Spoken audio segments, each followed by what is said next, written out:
श्री राम जय जय राम श्री राम जय जय राम श्री राम जय जय राम नीलाम्बुश्यामल कोमलांगम सीता समारोपितवाम भागम पाणो महासायक चारुचापम नमामि रामम रघुवंशनाथम। ओम श्री सीता रामचंद्राभ्याम नमः उमा महेश्वराभ्याम नमः ओम श्री कार्तिकी दक्षिणेश्वर धाम सरकार नमः। सत्संग के क्रम में आज जो है ब्रह्मा जी की उत्पत्ति की कथा है।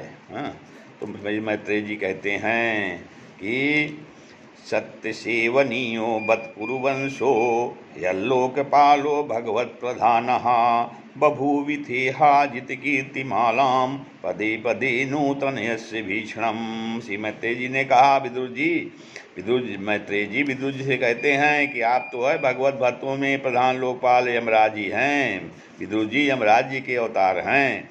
तो आपके पूर्व वंश में जन्म लेने के कारण वह वंश साधु पुरुषों के लिए भी सेव्य हो गया है, धन्य है। आप जो है निरंतर पद पद पर श्री हरि की कीर्तिमयी माला को नित्य नूतन बना रहे हैं, अर्थात हरदम जो है भगवत नाम का स्मरण कर रहे हैं। अब मैं क्षुद्र विषय सुख की कामना से महान दुख को मोल लेने वाले पुरुषों की दुख निवृत्ति के लिए श्रीमद् भागवत पुराण प्रारंभ कर रहे हैं। कह रहे हैं मैत्रेय जी, जिसे स्वयं श्री संकर्षण भगवान ने सनकादि ऋषियों को सुनाया था। अखंड ज्ञान संपन्न आदिदेव भगवान संकर्षण पाताल लोक में विराजमान थे। तो सनत कुमार आदि ऋषियों ने परम पुरुषोत्तम ब्रह्म का तत्व जानने के लिए उनसे प्रश्न किया कि उस समय शेष जी आपने अपने आश्रय स्वरूप उस परमात्मा की मानसिक पूजा कर रहे थे, जिनका वेद वासुदेव के नाम से निरूपण करते हैं, जिनके कमल कोश सरीखे नेत्र बंद थे। प्रश्न करने पर सनत कुमार आदि ज्ञानी जनों के आनंद के लिए उन्होंने अध खुले नेत्रों से देखा और सनत कुमार आदि ऋषियों ने मंदाकिनी के किनारे जल से भीगे अपने जटा समूह से उनके चरणों की चौकी के रूप में स्थित कमल का स्पर्श किया। तो उससे नागराज कुमारियाँ अभिलषित वर की प्राप्ति के लिए प्रेम पूर्वक अनेकों उपहार सामग्रियाँ लेकर पूजा कर रही थी। सनत कुमार आदि उन लीला के मर्मज्ञ हैं। उन्होंने बार बार प्रेम को गदगद वाणी से उनकी लीला का गान किया। उस समय शेष भगवान के उठे हुए सातसों फण किरीटों की शास शेष मणियों की छिटकती हुई रश्मियों से जगमगा रहे थे। भगवान शंकरषण ने निवृत्ति परायण सनत कुमार जी को यह भागवत सुनाया था। ऐसा प्रसिद्ध है। संत कुमार जी ने फिर से परम व्रतशील सांख्यायन मुनि को उनके प्रश्न करने पर सुनाया। परमहंसों में प्रधान श्री सांख्यायन जी को जब भगवान की विभूतियों का वर्णन करने की इच्छा हुई, तब उन्होंने इसे अपने अनुगत शिष्य हमारे गुरु श्री पराशर जी को और बृहस्पति जी को सुनाया। इसके पश्चात परम दयाल पराशर जी ने पुलस्त्य के कहने से वो आदि पुराण कुछ कहा, ब्रह्मा जी से कहा और फिर वत्स श्रद्धालु और सदा अनुगत देखकर अब वही पुराण ये आपको सुना रहे हैं। मैत्रेय जी कहते हैं विदुर जी से, कहते हैं शिष्य के पूर्व यह संपूर्ण विश्व जल में डूबा हुआ जल में डूबा हुआ था। उस समय एकमात्र श्री नारायण देव से सैया पर पौड़े थे और अपनी ज्ञान शक्ति को अक्षुण रखते हुए योग निद्रा का आश्रय लेकर अपने नेत्र मूंदे हुए थे। शिष्य क्रम से अवकाश लेकर आत्मानंद में मग्न थे। उनमें किसी भी क्रिया का उन्मेष नहीं था। जिस प्रकार अग्नि अपनी दाहिका आदि शक्तियों को छिपाए हुए काष्ठ में व्याप्त रहती है, उसी प्रकार श्री भगवान ने संपूर्ण प्राणियों के सूक्ष्म शरीरों को अपने शरीर में लीन करके अपने आधारभूत उस जल में शयन किया।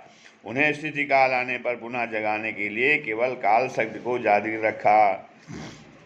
इस प्रकार अपनी स्वरूपभूता चित्शक्ति के साथ एक सहस्र चतुर्युग पर्यंत जल में शयन करने के अनंतर जब उन्हीं के द्वारा नियुक्त उनकी काल शक्ति ने उन्हें जीवों के कर्मों की प्रवृत्ति के लिए प्रेरित किया, तब उन्होंने अपने शरीर में लीन हुए अनंत लोक देखे। जिसमें भगवान की दृष्टि अपने में निहित लिंग शरीरादि सूक्ष्म तत्व पर पड़ी, तब वह कालाश्रित रजोगुण से क्षुभित होकर शिष्य रचना के निमित्त उनके नाभ देश से बाहर निकला और कर्म शक्ति को जागृत करने वाले काल के द्वारा विष्णु भगवान के नाभ से प्रकट हुआ।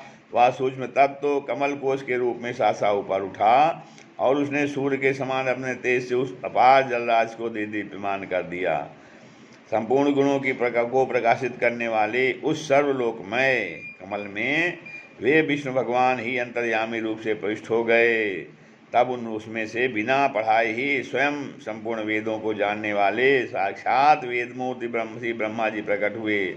जिन्हें लोग स्वयंभू कहते हैं, उस कमल की कर्णिका गद्दी में बैठे हुए ब्रह्मा जी को जब कोई लोग दिखाई नहीं दिया, तब वे आंखें फाड़कर आकाश में चारों ओर गर्दन घुमाकर देखने लगे।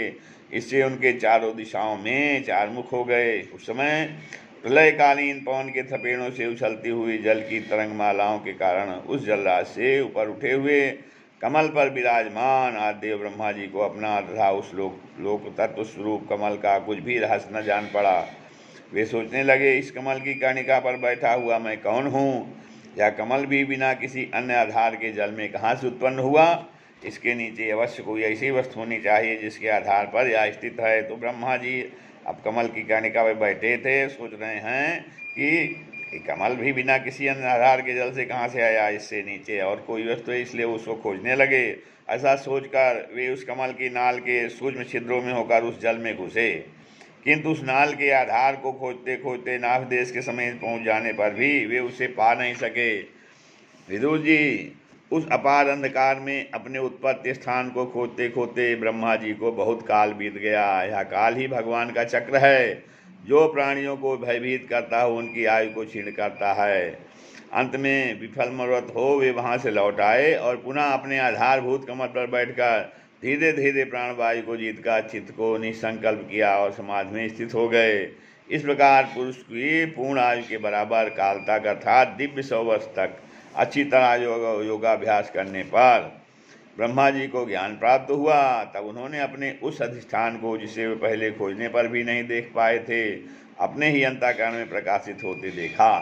उन्होंने देखा कि उस प्रलयकालीन जल में शेष जी के कमलनाल सदृश गौर और विशाल विग्रह की शैया पर पुरुषोत्तम भगवान अकेले ही लेटे हुए हैं और शेष जी के 10,000 फण छत के समान उनके ऊपर फैले हुए हैं और मस्तक पर किरीट शोभायमान है। उनमें जो मणियाँ जड़ी हैं उनमें वो कांति से चारों ओर का अंधकार दूर हो रहा है और अपने श्याम शरीर की आभा से मरकत के पर्वत की शोभा को भी वे लज्जित कर रहे हैं। उनकी कमर का पीठ पर पर्वत के प्रांत देश में छाए हुए सायंकाल के पीले पीले चमकीले मेघों की आभा को मलिन कर रहा है, जिस पर सुशोभित स्वर्ण मुकुट सुवर्णमय शिखरों का मान मर्दन कर रहा है। उनकी वनमाला पर्वत के रत्न, जलप्रपात, औषधि और पुष्पों की शोभा को परास्त कर रही हैं तथा उनके भुजदंड वेणुदंड का और चरण वृक्षों का तिरस्कार करते हैं। उनका वह श्री विग्रह अपने परिमाण से लंबाई चौड़ाई में त्रिलोकी का संग्रह किए हुए है। वह अपनी शोभा से विचित्र एवं दिव्य वस्त्राभूषणों की शोभा को सुशोभित करने वाला होने पर भी पीताम्बर आदि अपनी वेशभूषा से सुसज्जित है। अपनी अपनी अभिलाषा की पूर्ति के लिए भिन्न भिन्न मार्गों से पूजा करने वाले भक्तजनों को कृपा पूर्वक अपने भक्तवांछा कल्पतरु चरण कमलों का दर्शन दे रहे हैं, जिनके सुंदर अंगुलीदल नक्षत्र की चंद्रिका से अलग अलग स्पर्श चमकते रहते हैं। सुंदर नासिका, अनुग्रहवर्षी भौहें, कानों में झिलमिलाते हुए कुंडलों की शोभा, बिंबा फल के समान लाल लाल अधरों की कांति एवं लोकातिहारी मुस्कान से युक्त मुखारविंद के द्वारा वे अपने उपासकों का सम्मान अभिनंदन कर रहे हैं। वत्स, उनके नितंब देश में कुतुम्ब कदम कुसुम की केसर के समान पीत वस्त्र और सुमरमयी मेखला सुशोभित है तथा वक्षस्थल में अमूल्य हार और सुनहरी रेखा वाले श्रीवत्स की अपूर्व शोभा हो रही है।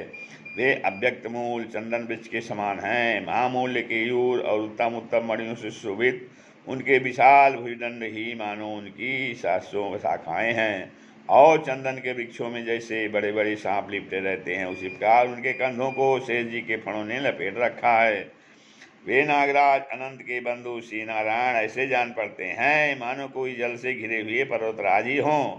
पर्वत पर जैसे अनेकों जीव रहते हैं, उसी प्रकार वे संपूर्ण चराचर के आश्रय हैं। शेष जी के फणों पर जो 700 मुकुट हैं, वे ही मानो उस पर्वत के सुवर्ण मंडित शिखर हैं तथा वक्षस्थल में विराजमान कौस्तुभमणि उसके गर्भ से प्रकट हुआ रत्न है। प्रभु के गले में वेद रूप भवने से गुंजायमान अपनी कीर्तिमयी वनमाला विराजमान रही है। सूर्य, चंद्र, वायु और अग्नि आदि देवताओं की भी आप तक पहुँच नहीं है तथा त्रिभुवन में बेरोक टोक भ्रमण करने वाले सुदर्शन चक्र का आयुध भी प्रभु के आसपास ही घूमता रहता है।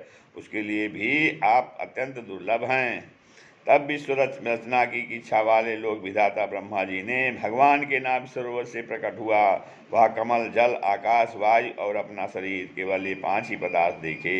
इनके सिवा और कुछ उन्हें दिखाई ना दिया। तो नाभ सरोवर से जब प्रकट हुए ब्रह्मा जी तो उन्होंने क्या देखा है? कमल देखा, जल देखा, आकाश देखा, वायु देखा और अपना शरीर देखा। कमल, जल, आकाश, वायु और अपना शरीर देखा। ये 5 पदार्थ दिखे, इनके सिवा और कुछ भी उन्हें दिखाई नहीं दिया। तो रजोगुण व्यास ब्रह्मा जी प्रजा की रचना करना चाहते थे। जब उन्होंने सृष्टि के कारण रूप केवल ये 5 ही पदार्थ देखे, तब लोग रचना के लिए उत्सुक होने कारण वे अचिंत्यगत श्रीहरि में चित्त लगाकर उन परम पूजनीय प्रभु की स्तुति करने लगे। श्री राम जय राम।